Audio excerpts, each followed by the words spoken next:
শেখ হাসিনাকে দেশে ফেরাতে পর্দার আড়ালে সক্রিয় ভারত। ভারতের পররাষ্ট্র মন্ত্রণালয় আনুষ্ঠানিকভাবে জানিয়েছে, শেখ হাসিনাকে নিয়ে তাদের অবস্থানের কোনো পরিবর্তন হয়নি। তবে বিভিন্ন রাজনৈতিক বিশ্লেষকদের মতে বিষয়টি শুধু প্রকাশ্যে কূটনীতির মধ্যে সীমাবদ্ধ নয়। আলোচনায় উঠে এসেছে, শেখ হাসিনা যদি বাংলাদেশে ফেরেন তাহলে আইনি প্রক্রিয়ার মধ্য দিয়েই আত্মসমর্পণ করতে পারেন।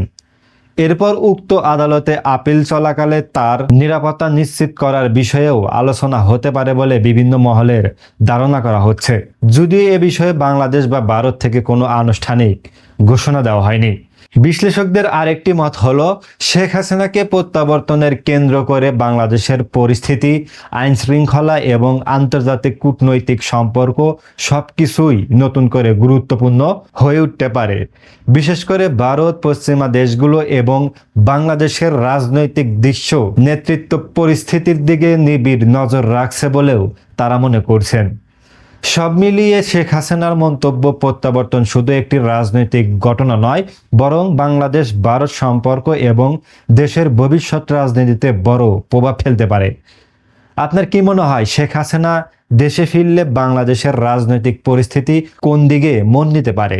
কমেন্টে জানান আপনার মূল্যবান মতামত আর ভিডিওটি শেয়ার করে দিবেন।